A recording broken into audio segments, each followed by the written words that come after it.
আচ্ছা, বিশ্ব রাজনীতিতে আমরা যা কিছু দেখি বা শুনি সেটাই কি পুরো সত্যি, নাকি এর পেছনেও আরও কিছু আছে? আজকের এই আলোচনায় আমরা ঠিক এমনই একটা দৃষ্টিকোণ খতিয়ে দেখব যা বলছে যে অনেক বড় বড় ঘটনায় আসলে পর্দার আড়াল থেকে নিয়ন্ত্রণ করা হয়, আর কলকাঠি নাড়ে কিছু অদৃশ্য শক্তি। তো এই পুরো ধারণাটার মূল ভিত্তিটা কি? সহজ কথায়, রাজনীতি নাকি দুটো ভিন্ন স্তরে কাজ করে।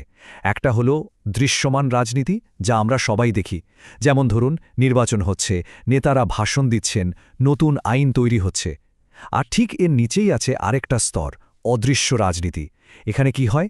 এখানে হয় গোপন চুক্তি, অর্থনৈতিক চাপ তৈরি করা হয়, আর চলে প্রভাব বিস্তারের খেলা, যা আমরা সাধারণত দেখতে পাই না। চলুন তাহলে রাজনীতির এই অদৃশ্য স্তরটা নিয়েই কথা বলা যাক। এটাই আমাদের আলোচনার প্রথম ধাপ। প্রশ্নটা হলো, এই যে ক্ষমতার একটা গোপন আর্কিটেকচার বা কাঠামো, এটা ঠিক কিভাবে কাজ করে? এই দৃষ্টিভঙ্গির মূল কথাটা হলো, আমরা সামনে যা কিছু দেখি, এই যে এত আয়োজন, সেটা নাকি অনেকটাই একটা নাটকের মতো।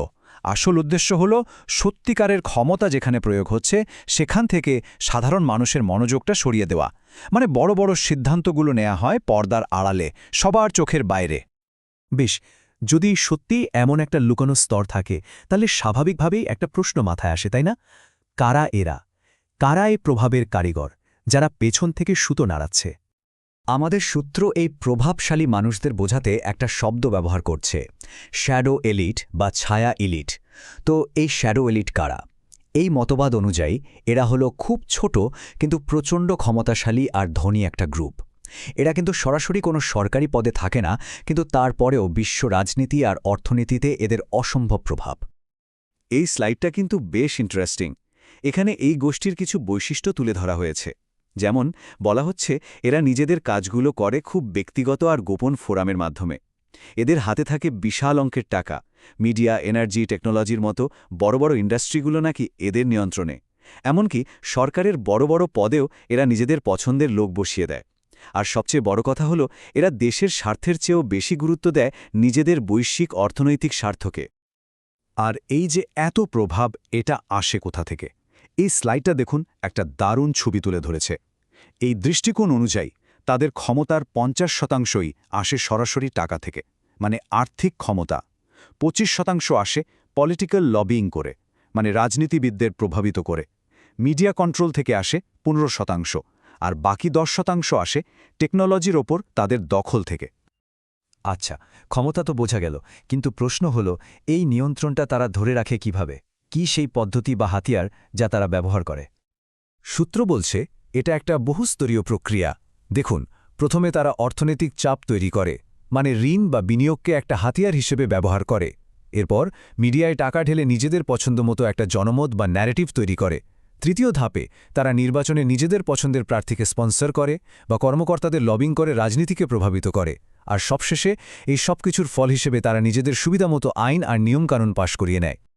এই স্লাইডে বিষয়টা আরও পরিষ্কার হয়ে যাবে। দেখুন, একদিকে আছে দেশ চালানোর প্রকাশ্য টুলস, যেমন কূটনীতি, বৈদেশিক সাহায্য, বাণিজ্য চুক্তি। এগুলো আমরা জানি, কিন্তু এর পাশাপাশি সূত্র অনুযায়ী কিছু গোপন টুলসও আছে, যেমন অন্য দেশের অর্থনীতিকে ইচ্ছে করে অস্থিতিশীল করে তোলা, বিরোধী দলগুলোকে ফান্ডিং করা, বা ভুয়ো খবর ছড়িয়ে ডিসইনফরমেশন ক্যাম্পেইন চালানো। ব্যাপারটা কতটা বড় তার একটা ধারণা দিতে এই সংখ্যাটা দেখুন, ৮৫%। কিছু বিশ্লেষণ অনুযায়ী বিশ্বের বড় বড় মিডিয়া আউটলেটগুলোর প্রায় ৮৫%ই নাকি হাতে গোনা কয়েকটা কর্পোরেশনের নিয়ন্ত্রণে। ভাবুন একবার, ন্যারেটিভ কন্ট্রোলের ঘনত্বটা ঠিক কোন পর্যায়ে? এতক্ষণ তো আমরা এই পুরো তত্ত্বটা নিয়ে কথা বললাম, কিন্তু এখন আসল প্রশ্ন হল, এই দৃষ্টিকোণটা গুরুত্বপূর্ণ কেন? মানে, এই চশমা দিয়ে পৃথিবীকে দেখলে ঠিক কি বোঝা যায়? এর মূল কথাটা হলো, এই দৃষ্টিভঙ্গি আমাদের শেখায় যে কোনো ঘটনাকেই পৃষ্ঠভূমিভাবে না দেখতে।